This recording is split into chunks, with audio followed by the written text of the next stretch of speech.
All right, are we finally live? We're finally live.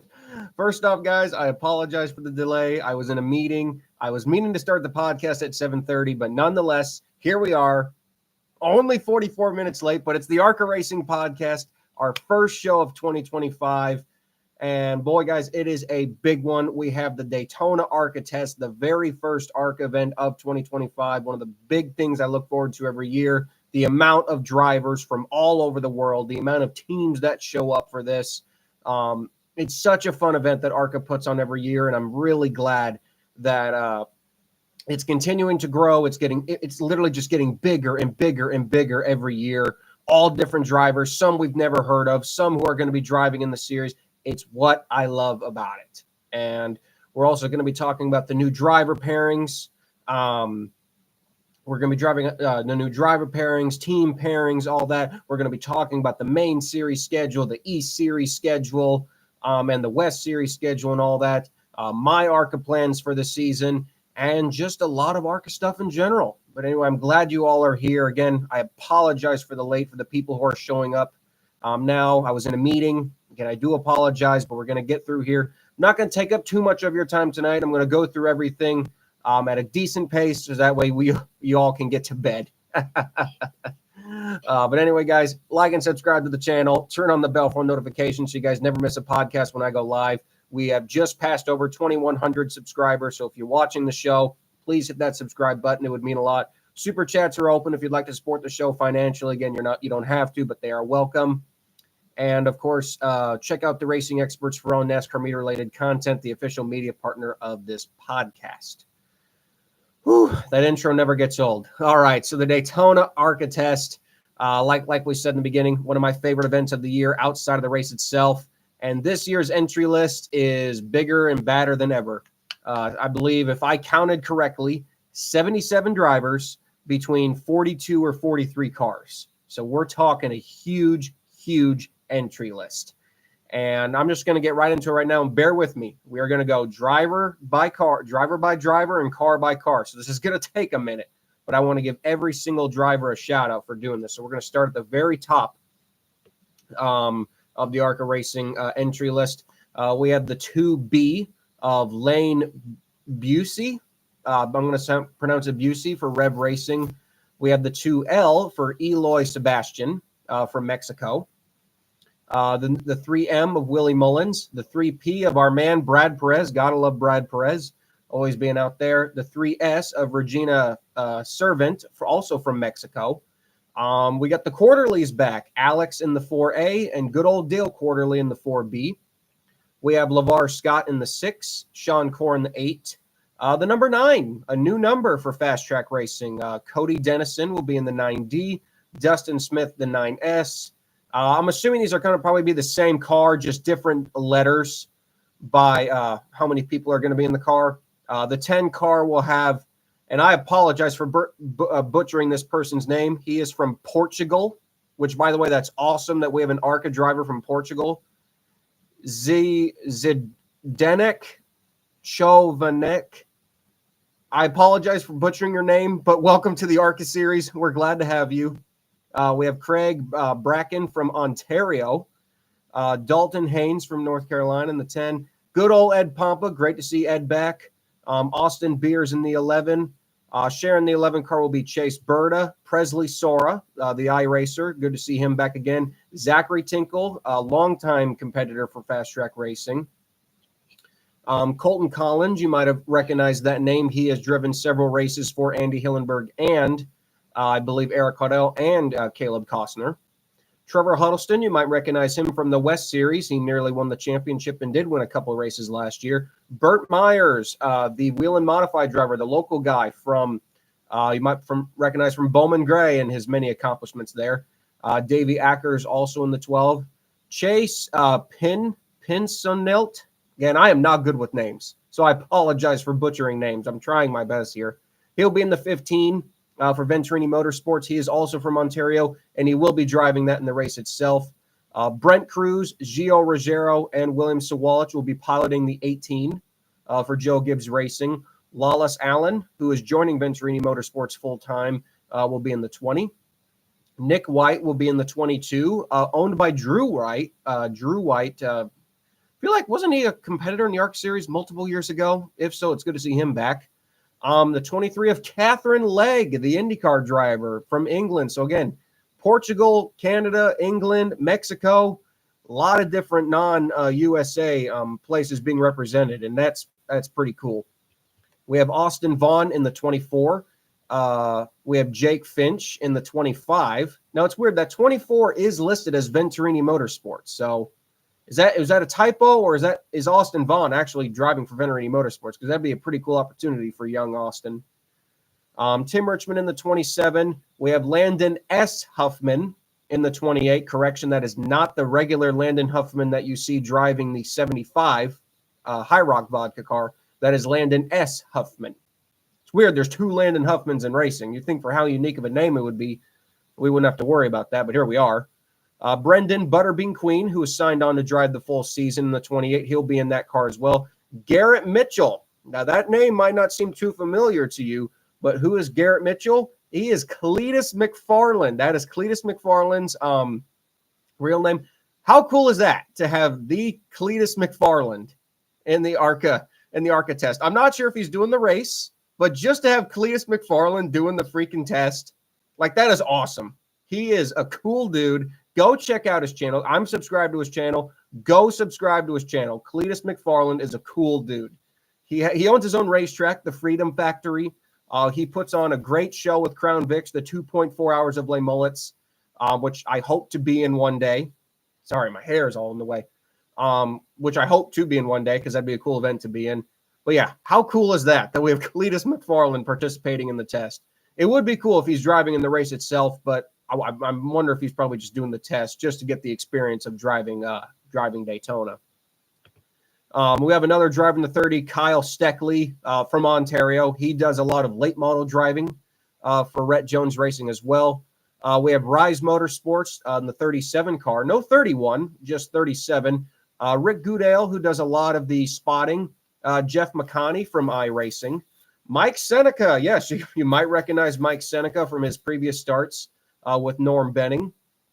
Norm Benning in the Truck Series and Hickson Motorsports and ARCA. He makes a return. And team owner Tim Goulet in the 37 as well. We have Nitro Motorsports. You guys might recognize Nitro Motorsports. They are a primary Trans Am operation who are now making the transition over to NASCAR. I believe they're still running their Trans Am program. I think so. I'm not sure. But they were a Trans Am primary operation, and now they're moving over to NASCAR as well. Ty Fredrickson in the 46, along with Thad Moffitt, who was actually announced to drive full-time. Or I'm not sure full-time, but he will be driving for Nitro Motorsports, but I presume that'll be a full-time ride. We got Bob Martin in the 52 for Martin Motorsports. Gotta love the random entries like that. Trayton Lapsevich, great to see him get another opportunity for Venturini, driving the 55. Isabella Robusto, great opportunity for her. She's also driving the 55. She'll be driving full-time in the series as well, so great opportunity for Isabella. Great to see Steve Lewis Jr. back. They destroyed the car last year, but it's all repaired. They're going to bring it back better than ever. Ryan Roulette in the 67. We'll get to that in a second, but he is driving for a new team, not Fast Track Racing. We have the Kimmel Racing lineup, the 68 of Brighton Horner, the 68 of Scott Melton, the 69 of Will Kimmel, and the 69 of Nolan Wilson. Again, splitting those two cars. Amber Balkin in the other Nitro Motorsports entry in the 70. We can kind of presume that she'll probably be in that car either part-time or full-time. Gavin Bichelle, again from Late Models, he'll be driving that 70 car as well. Class Motorsports, the Andy Jankowiak team, the 73A of Vincent Archer, Andy Jankowiak, and AJ Waller will be sharing. Not sure if they're bringing one or two cars. Then we got the Brother-in-Law Motorsports team, the FDNY people, basically. It's kind of the same thing. Brian Dowsett and David Rodriguez. AM Racing has a new number this year. They are no longer running number 32. They are running 76 with Cole Raz. And I love that. I hope that means Cole has a full season chance with this team, because Cole is a great driver. He's won in the West Series. So I really hope this is a full season opportunity for him. Corey Day for Spire. Now, is this just for the test? or Spire Motorsports now doing an ARCA team as well. It's like, Jesus Christ, wherever racing, it's like they're Spire Motorsports. Then we got the 82 of, yes, IndyCar racing legend, multiple-time Indy 500 champion, Helio Castroneves from Brazil will be piloting the 82 for Pinnacle Racing Group, obviously ahead of his Daytona 500 attempt. Not shocking. They made SVG run the Daytona Test and the race last year, so it's not shocking that they are doing that with Helio as well. Now, Helio actually does have some experience at Daytona, albeit it was multiple years ago, participating in some IROC events, and has been around the track in the Daytona road course as well. So he does have some experience around the high banks of Daytona. But obviously, for Repson and for the Cup Series, they want him to run this race, I would presume, so it's not a bad idea. Becca Monopoly in the 85 for City Garage Motorsports. AJ Moyer back in his 88 car. Caleb Costner, Tristan Mayhew, I think that's how you pronounce it, and he's from Quebec, so another Canadian. They share the Costner car. The CR7 car, Isaac and Jason Kitzmiller. Great to see them back again. Michael Maples in the 99. This goes back to what I was talking about with Ryan Roulette. New team, Maples Motorsports. Michael Maples is going out on his own from Fast Track Racing and is on his own operation now. Maples Motorsports will field the 99 full-time for Michael himself, and I believe the 67 part-time for Ryan. Corey Aiken for the Keanly Aiken Racing Team, the 00 out of Florida. And then we have the Alex Club lineup, the 03 of Alex Malike, or Malaki, however he pronounces his name. Alex Club, Chris Golden, Doug Miller, and Julian Primus. We have the 05 of TJ Harris, also driving for the Kennedy Aiken Racing Team. And then the 07 of Jeff Scottfield. Woo! That's a lot to get through. Now, you might notice some teams that are not on that list. No Wayne Peterson. Not simply because they, I believe the report I got actually was not enough customers, and Wayne is really trying to put together a good super speedway car for Daytona because, as we know, there's going to be a big field of cars, and it was the update I was given is that they want to focus more on the race itself and not worry about the test. We will get to the driver of the 06 or the driver of the Peterson Motorsports car in a second. Brad Smith, they are currently rebuilding that car. If you guys have been following my Twitter, that car was literally stripped down to a bare chassis. The Chevrolet was stripped down to a bare chassis, repainted, and is currently being rebuilt. I'm not sure if they're going to bring that car or the Ford, but Brad hasn't went to Daytona testing in a long time, so it's just not really something you can do, especially when you live so far away from the track. And Dale Shear as well. He was at the test last year, but he was really only there for tech. He didn't actually make a lap. He was just there to make sure the car was right for tech, which actually in some ways is a smart thing to do, make sure you're good. So when you go back down there in February, everything's fine. So cars to expect in the race that were not here, like I said, Peterson, probably 2 cars, Brad and Dale Shear. They will all be at Daytona more than likely, but they're just not here. Chuck Buchanan, the 87. I would expect Chuck just because it's Daytona. He usually runs Daytona just for the hell of it. But again, if the car's set up and they know it's fine, maybe there's no really reason to run the test. They know they're going to be fine for Daytona. But yeah, stacked field of drivers, stacked field of cars. I will reveal something. I was supposed to do the test. Now, I had talks many months. This was many months ago. I had talks with Andy Hillenberg. I had talks with Peterson when he did have ideas of going. I even had talks with Alex Club months ago on if we might be doing something. As you guys know, I bought my race car, and the funds kind of dried up pretty quickly because I had to get everything ready for my car. But mark my words, I couldn't make the test this year, but the goal is to be at the test next year in a driving capacity when funding is in a better spot, and pretty much when funding is in a better spot. Yeah. So I just wanted to throw that out there. But yes, that is the stacked entry list of drivers. Again, a lot of those people are just out there to make laps around Daytona, but there are some people who will be competing in the race itself. I I did want to go over some of the pairings before we get to the schedule. Some of the new driver pairings for the schedule. Now, this does go across all 3 series, but I wanted to talk about them before we got to the schedule. I'm just pulling up my notes here real quick on my phone so I can get this right for you.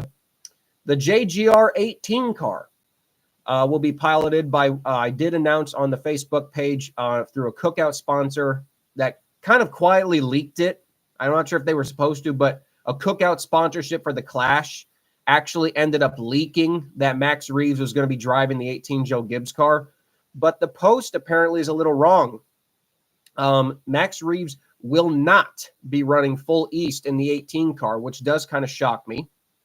But he will be competing in 10 events.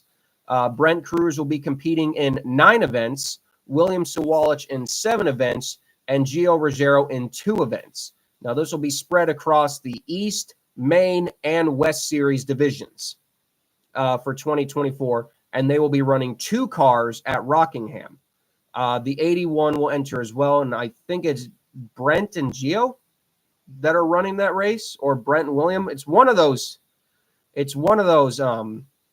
combinations. But Max Reeves is not scheduled to run Rockingham as of now. So that would mean that he is not Brent and Sawalich. Thank you. So Brent Cruz and William Sawalich will be running Rockingham. So that means Max Reeves is not running for the E-Series Championship, and that shocks me. I'm not sure if it's the rule that you can't run on tracks bigger than a mile, because technically Rockingham is 1.017 miles. Other than that, I really can't think why they wouldn't run for the E-Series Championship. I mean, Joe Gibbs, his team has dominated the E-Series for the last 4 or 5 years now, so I'm just kind of confused by that. But, maybe that's not what they're going after anymore. They are going the whole season, obviously. They're going after the Owners' Championship. Just kind of confused by that, frankly. A little confused by that they're not running the full E-Series Championship. But, does it really matter? We know the 18 car is going to be strong. It's a big opportunity for Max Reeves. If you don't know who he is, he's driven Legends cars. He's driven the Cars Tour. The kid's young. He is the very first. Now, if you guys want to feel old, I'm 23. I'm sure a lot of you guys are not necessarily old, but we have the very first ARCA driver that is born in the 2010s. Max Reeves was born January 7th, 2010. Feel old yet? Because I do.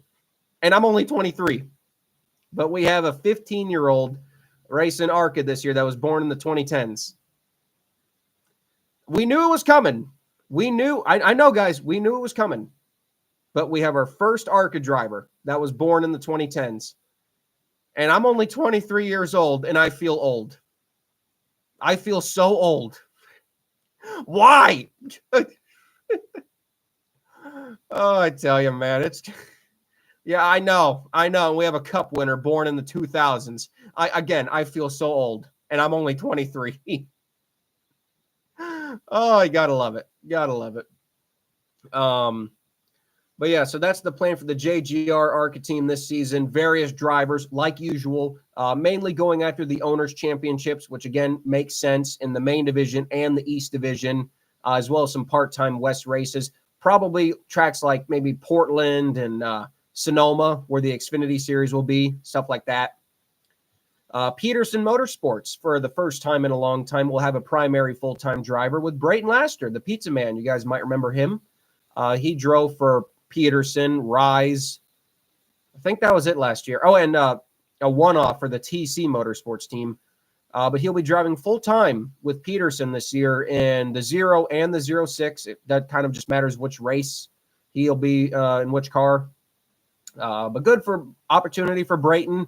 It's steady money for Wayne, which means they can probably put together some more competitive equipment and run at the front more. I think the biggest problem for Wayne is that he just doesn't want to upgrade to an Ilmore because his old legacy motors are a lot better to run, which frankly, in some ways they are. But obviously they're going to be down on power. But hey, I wish Brayton nothing but the best. Great guy to get some fandom behind. And he can get the most out of a car that really doesn't have the best behind it. So I wish the best for Uncle Wayne and the best for Brayton as well. We already kind of mentioned Nitro Motorsports a little bit during the entry list rundown, but it appears that Amber Balkin and Thad Moffitt will be the primary drivers, with maybe a third ARCA car running part-time. So great to see Nitro's Trans Am team running into the ARCA series. Greg Van Alst's team appears to have been completely sold off. Majority of the equipment appears to be bought by Maples Motorsports. So unfortunately for Greg Van Alst's team, looks like he's done. He's primarily putting a lot of his money into the Xfinity series. And, I'll miss Greg Van Alst. He was a fun guy to root for in the ARCA series. But, I understand. There's a time and a place, and he just felt his time was up in the ARCA series and wants to go big-time Xfinity racing. I don't blame him. I don't blame him one bit. So, he can do what he wants. But it's going to not be the same without 35 out there. He's been a kind of a consistent player out there since 2021. But hey, I hope Michael Maples makes the most out of the equipment he got. I think Greg's hauler is still up for sale, but I think other than that, all of his stuff is pretty well sold off. Other announcements: Kyle Keller will join the Jan's Towing team full-time for 2025 in the ARCA West series. More ARCA West stuff. Tanner Reif, not Tyler. Tanner Reif will take over Tyler Reif's 13 ride for Todd Souza's operation in the 13, while Tyler Reif joins the Sigma Performance 23 operation for the East Series in 2025. So Tyler's going from the West Series over to the East Series. So that'll be fun for him. We already mentioned during the entry list talks that Butterbean will be joining the 2018 full-time in 2025. Isabella Robusto and Lawless Allen will be joining Venturini full-time in 2025. As for Venturini, it does not look like that they are running 5 cars full-time again. That was, I questioned that last year, and we kind of saw the results were definitely not where we expected the Venturini operation to be at. But it appears that they are going to only have maybe a couple. We know the 55 will probably be part-time drivers again. I don't think they're running the 22. I think that was just a 1-year deal for Amber. But yeah, the 25 and 55 will be the various drivers entry, or maybe the 15. Maybe it's the 15, 20. No, the 55 is Isabella. Sorry. The 20 is Lawless. The 55 is Isabella.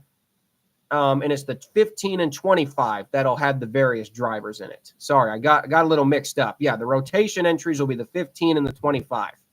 And drivers such as Jake Finch. Jake Finch will be one of the drivers. He'll be driving 6 races. The Chase guy, I'm not sure how many races he's doing, but we know he'll be in the Daytona race. Not really sure who else might come back. Gus Dean, as of right now, I don't think is scheduled to come back. I don't know if anyone else has seen that. We haven't seen anything out of Gus, which is weird because he won the race last year. But yeah, not really sure. We'll see more about that as the season goes on for Venturini, but it looks like it's going to be 4 full-time cars, I would imagine, which I think is a lot better for the operation. But yeah, 2 full-time drivers, Isabella and Lawless. I definitely think Lawless really improved as a driver last year. His runs in the Rayom 33 ARCA car were very great. He improved a lot in the truck series as well. And it would not shock me if we see Lawless go on a tear next year or this year. I think he could do really well. And I think we're in for a heck of a championship battle. I really do. The last couple years, the ARCA championship has not been very good, I'll be honest. 2023 was a wipeout with Jesse Love. Last year was Andres Perez de Lara, but he really didn't have a championship year, if we're being honest. But look at the championship lineup, guys, we got this year. You got LeVar Scott, Butterbean Queen, Isabella Robusto, and Lawless Allen. Is there anyone else that I'm forgetting that's full-time? And you can throw in Thad Moffitt too as an underdog as well. I mean, that's a very stacked, solid lineup of full-time drivers. And it's something that the series really, really needs. So I'm happy about that. I'm really, really happy about that. Yeah, Cole Raz too. If he's full-time in the 76, a very, very solid announcement of full-time drivers. And it could really, really give us a good full-season championship battle. And that's what we need. That's what we need a lot. is a good championship battle, like what we got in 2022 with Nick Sanchez and Daniel Dye, where it came down to the last race. We need that. And I think with the amount of great drivers and great teams we got going full time this season, I think we actually have a great opportunity of seeing a championship battle that goes down to the last race of the season. At Toledo. Very great opportunity for that as well. And now the schedules. Let us talk about the schedules. Now we're going to start off with the main division. Great to hear that the Daytona race has a sponsor. That is one thing I was really kind of sad about last year's race. Didn't necessarily have a sponsor. But the Hard Rock Bet 200 at Daytona, great to know that the series has a name. The series sponsor has a name again. Kind of standard schedule, not too many changes. We do have some new additions to the schedule. Lime Rock Park is back. Now it takes over the Mid-Ohio date.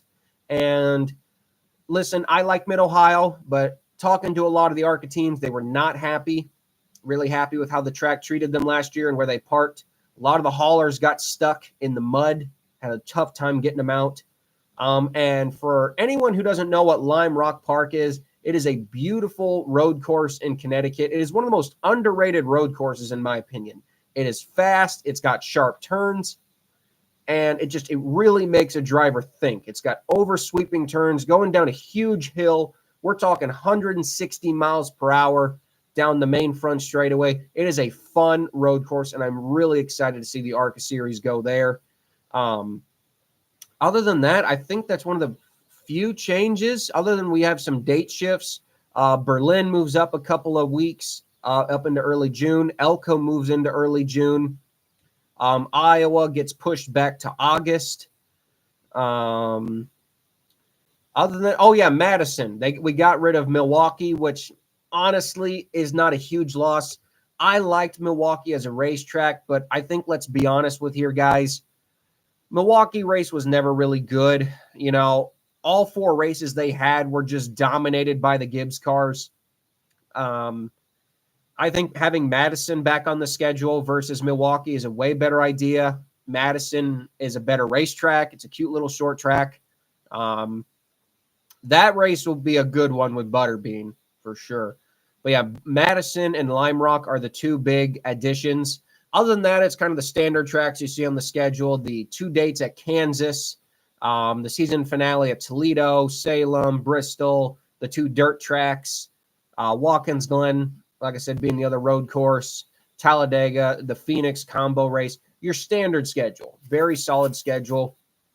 All races will be on the Fox networks, with the big race being on Fox. Yeah, how about that? Daytona will be on main Fox. So this is going to be a big deal for the series to have that kind of viewership. So hopefully we can get a good race. Hopefully we can get a good race out of it, because this is big for the ARCA series. All of the races will be on FS1 or FS2. So now we move on to the East Series schedule. Now, for anyone who's been a longtime viewer of the show, East Series has not necessarily been one of my favorite series. I think it's kind of I don't want to be rude here, but it's not necessarily the most popular series in the ARCA racing fandom, for a couple reasons. Just lack of standalones. It's a lot of combo events, and it just doesn't really have its own identity, But nonetheless, they announced the schedule, and it's kind of the standard tracks: 5 Flags, Flat Rock, Nashville, Dover, Lucas Oil, Iowa, and Bristol. Kind of the same tracks, but there's one special track that was added to the ARCA East schedule, and boy, does it put a smile on my face. The Rock is back. Rockingham Speedway comes back from pretty much what almost was death in the late 2010s, early 2020s, and it is back on the racing schedule with the ARCA East Series and the NASCAR Xfinity Series and the Truck Series. I am so excited for the event. I will be there. Mark my words, guys. I will be at Rockingham. I am so excited for that event, and I hope a lot of you who, if you're in the Rockingham area, go to that race, man. I am so excited for that event. I am a little disappointed that it's an E-Series standalone, but I am confident that we will be getting a solid field for that race. A lot of main series guys. I can tell you right now, Brad will be there. I talked to Brad a couple weeks ago. He is very excited to go back to Rockingham. So a lot of main series teams I expect to be there as well. But four standard races and then the 4 combo races for an 8-race season. Starts at Pensacola, ends at Bristol. Kind of the same thing how it's always gone. The only real change is Rockingham. For the drivers in that series right now, it's kind of small as we get close. Rita Goulet, Tyler Reif are the only 2 full-time confirmed drivers right now. I have to guess that Brad Smith and Dale Shear might try to go the whole season. Brad's wanted to. He just keeps having travel issues. But I know Brad wants to go the whole season for the bonus money, and probably the same with Dale Shear. So I would add those 2 guys. But yeah, it's just weird. It's really weird not seeing the 28 or the 18 running for the E-Series drivers title. That's going to be an adjustment for sure. Now we move on to the West Series. The West Series for 2025, 12 races and a huge schedule changes. Phoenix is no longer the first race of the season, and the season starts this month. Yes, it starts in January. It does not start in March. Starts January 25th at Kern County Raceway Park. So very weird, very early at the same time. Like we're literally 17 days away from the first ARCA race itself of the season. Some new tracks on the schedule. Tucson Speedway returns, a long stable of the K&N series. Colorado National Speedway. We have the return of Tri-City and All-American and Madera and the Bullring at Las Vegas as well. And let me tell you guys, I think one of the unsung things of the ARCA is its West Series. I have been very adamant on my channel that the ARCA West Series, I love the main division, but the ARCA West Series is probably my favorite of the 3 ARCA series, just because of the uniqueness of the schedule in terms of its all individual short tracks and what makes each of them special, and the different showcase of teams that are more competitive, in the West Series. And that's not taking anything away from the main division, but just, I don't know, man. The West Series, in my opinion, holds a special place in my heart. It really, really does. And in terms of the West Series right now, we only have a few things announced.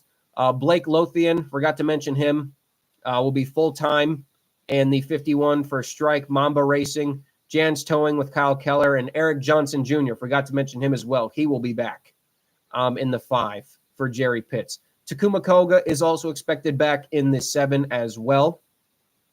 So, yeah. And, of course, the 13 of Tanner Reif. And probably the 3 car, too. I'm not sure if Todd will be driving that, but someone will be, obviously. So, but, yeah, I think all 3 schedules are pretty solid. The E Series is what it is. The West Series is fun. The main series is looking great. It's great to see this series back on the rise. We went through the tough years of COVID. Some people didn't think this series would make it out of COVID. I didn't know what the car counts were going to look like. And it's just great to see car counts back on the rise. Like, I think we're looking at the most consistent full-time car schedule this season in terms of our teams. Full-time main series drivers, like I said, we already went over that. Championship picks. I mean, that's the one thing you got to love. Here we are in January, and we can't predict the champion. In 2023, we could easily do that with pretty much Jesse Love. In 2024, you could toss it up a little bit, but most people were pointing at probably LeVar Scott or Andres Perez de Lara, and they ended up being first and second. But this season, you can't predict the champion, and I love that. We should also note that there is a change at Pinnacle Racing Group.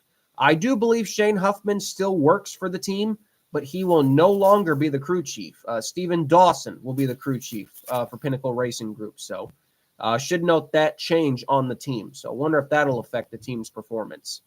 Other full-time cars, like I said, out of the championship cars, we know Brad Smith is going full-time. We know the 06 is going full-time with Brayton Laster. We know the 99 of Michael Maples is full-time. We know the 31 Rise car is full-time. Nitro is expected maybe 2 full-time cars. The 67 of Ryan Roulette is a part-time car.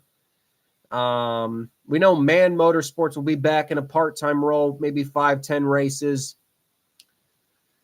We know Andy Jankowiak will be back in a part-time sense. So again, we'll probably have to get a couple of races on our belt to really see where our full-time drivers stack up and our part-time drivers stack up in terms of where the championship is going, in terms of how many cars are going to be at all of these races.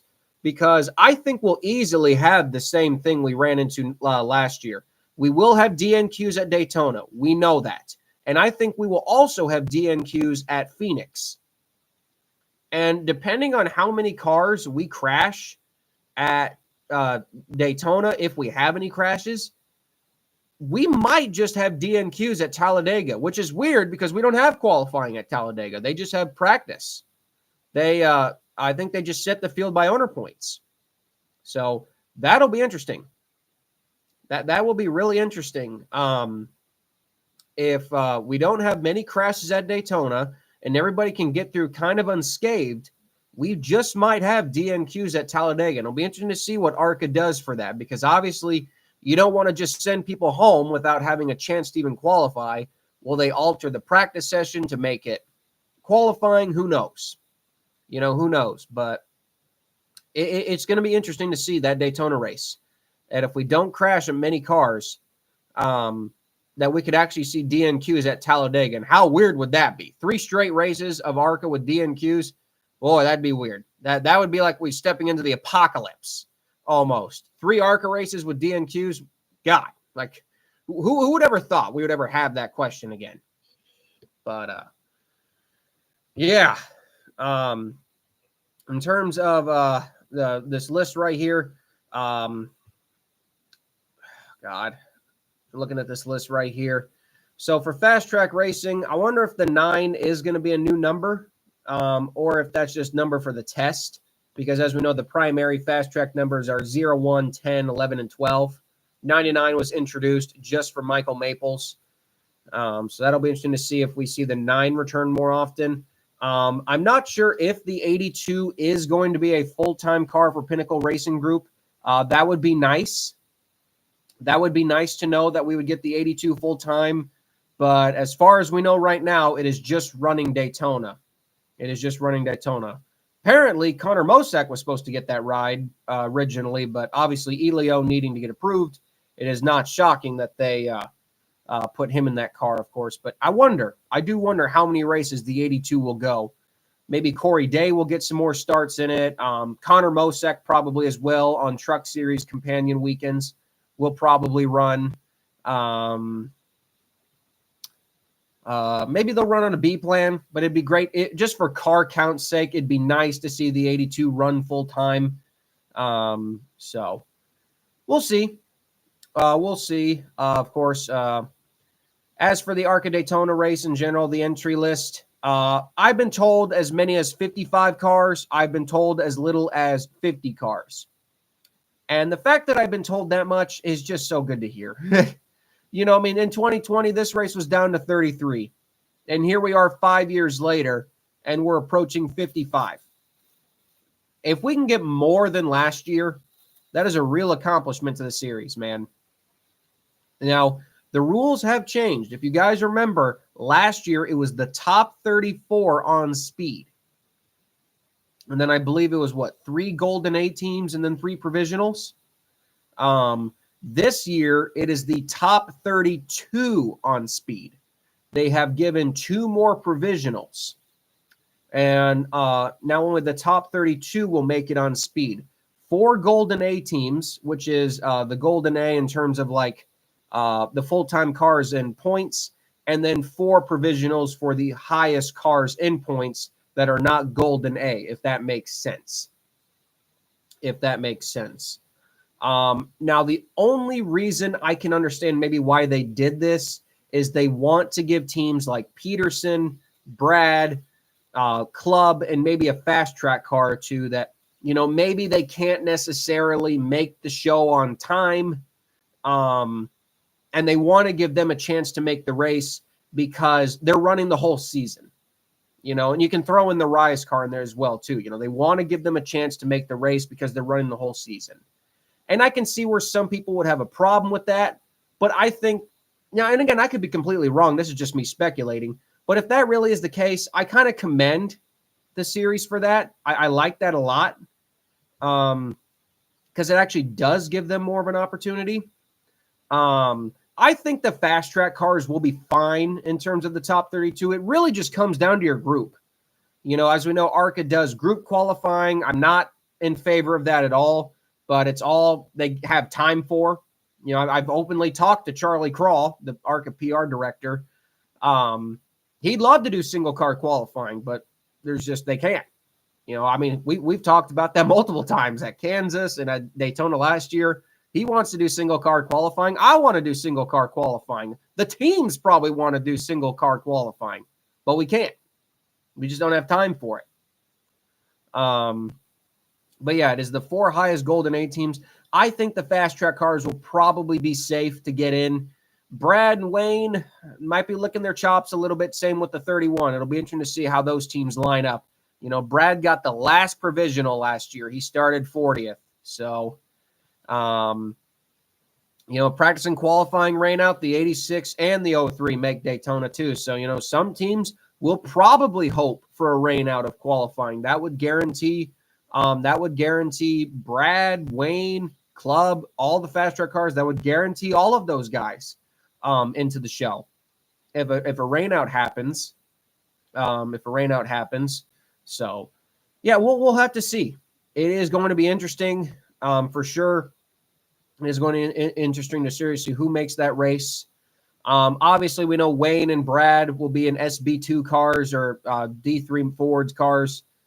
The 86 will probably have a non-Ilmore in it too. The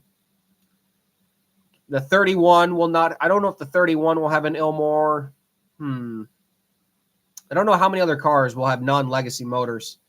Will have legacy motors. I know the 99 will have an Ilmore. So it'll be interesting to see. It'll be interesting to see which cars have an Ilmore, which cars don't. Obviously, those cars will have to rely on a provisional, and everyone else who has an Ilmore will be a little bit better off. Now, as noted on Elio Castroneves, that 82 car is 27th in owners' points. So they do have some owner points to fall back on. But you never know. Shane Van Gisbergen did fail to qualify that race last year. If you remember, he did fail to qualify. And they had to pay out. The 28 team had to pay up and have Eric Caudell withdraw from the race. And let me tell you, Eric made out like a bandit. He made out like a bandit for that. I can't tell you what he got, but he made out pretty good. But yeah, the 82 is 27th. So there's no guarantee at all that Elio is safe. So, if Shane can DNQ last year, Elio could easily DNQ this year. I don't want it to happen. I want Elio to make the race. But it could easily happen. Never say never. Never ever say never. And it's just part of the wackiness of ARCA qualifying. That's why we love it. So we'll have to see, man. We'll have to see. Elio, the pressure is going to be on Elio. He's going to have to make it on speed for the Daytona 500 or race his way in, and he's going to have to make it on speed for the ARCA race as well. Other cars, other than that, now, is there a rule? Now, I always heard someone tell me, the cars that are going to be running the test, do they have to run Daytona? Is that an unspoken rule, or can you run the test and then not run Daytona? I've always been kind of curious on that. Is that true or not? Anyone in the chat? Anyone in the chat could tell me that real quick. Do you have to, if you run the test, do you have to run Daytona? Because I've always been curious about that. You're not forced. Okay, so you're not forced to run Daytona. I've always been curious about that. If a team could just show up to Daytona for the test and not have to run the race itself. Okay, thanks for clarification on that. I was just curious on that. But Yeah, very stacked field of cars. And it's kind of weird that they're running on a Thursday and Friday. Usually it's a Friday and Saturday show, the last I remember it. The testing will start tomorrow and run through Friday. Now, some teams will be staying for both days. Some teams only test on one day. I know, Andy Hillenberg's team is a team with the amount of drivers they got. They're always staying both days. But like I believe Club's team is only staying tomorrow. Sometimes the 18 team, I know the 18 team left early one year. Not sure if they'll leave again. That was like years ago, though. So some teams leave early. Some teams stay both days. It's just a matter of if they get the information of what they need, or for some teams, if all of their customers and drivers were able to make the allotted laps that they were supposed to be given. Starts at, probably, God, I pulled up the wrong schedule here. Hang on a second. Pulled up the wrong schedule here. Hang on, I'm pulling it up. It's coming. I've got the article. Here it is. All right. Thursday, tomorrow, the haulers enter at 6 a.m. Eastern tomorrow, which is early as hell. God bless those hauler drivers. Garage opens up at 6:30 a.m. Eastern. And practice, single car, and limited pack drafting starts at 10:30 a.m. Eastern and will run through 5 p.m. Eastern. And then on Friday, practice goes from 10 a.m. to 5 p.m. Eastern as well. And Saturday, January 11th, is the reserve day in case weather comes along. So that is the official 2 days of testing for ARCA. And then they will return to the track in mid-February. February 15th will be the Daytona or the Hard Rock Bet 200. And another thing I did notice is that the payout did go up from $17,500 to $20,000. I wish we could get that payout up a little bit higher for a race like Daytona, but you can only ask so much. In terms of me being at Daytona, if you guys remember, I was kindly accepted by Club to run with them, I wish, to help them out last year. Not really sure if I'm going to be going down to Daytona yet. It's just, funds are kind of tight right now. Unfortunately, funds are tight, with the car, and I want to go. You guys don't know how bad I want to go, but it's 50-50 right now is the nicest I can say. It's pretty much 50-50 on whether I'm going to Daytona. And in terms of my plans this year, I'm getting my license. I'm talked to the ARCA directors. I'm getting my medicals done next week. I hope to get my license settled by probably the end of the month, early February. And I'm probably just going to focus on Iowa. With the vintage car, can't really do much, many ARCA races, so we're just going to focus on Iowa. Will be the primary ARCA race I would like to do this year. And the vintage car stuff, we'll announce that at a later date. Because right now it's 50-50 whether we'll be at Road Atlanta. So, but anyway, that's just kind of my plans. I'm hoping to run the Iowa ARCA race, and probably that's going to be it for ARCA. I'm going to focus more on the vintage car stuff. When that schedule comes out, we'll be able to plan our season a little bit more on that. But, man, we're 48 minutes in, and it's 9 o'clock here, 10 o'clock down in Daytona. So, again, I appreciate you all tuning in. I know it's been a long night. Because I went late by an hour, over an hour and 10 minutes, usually from when I start these shows. But I really, really do appreciate you all keeping in touch with me and watching the show. But that's pretty much all I got for you guys tonight. Unfortunately, the test is not televised, but we will be back here next Tuesday or Wednesday, probably Tuesday, because I don't want to get too far away from it, but probably Tuesday, 7 p.m. Yes, 7 p.m. I will not be late. I can promise you that. I will not be late. 7 p.m. Central Time, Tuesday. We will go over the results, what teams to look for, and what the Daytona entry list might look like. So I thank you all for tuning in tonight. Again, hit the like button. Share this with all your friends. Let's get this podcast out. We got this podcast to nearly 1,000 viewers last year. Let's get it to 1,000 viewers this year, guys. That is the goal, is 1,000 viewers for this podcast. I have been your host, Colby Evans. Have a great night. I give you all the goodbye salute, and I'll see you all next Tuesday. Have a great evening. And to all the drivers driving tomorrow, good luck. Have fun. Goodbye, guys.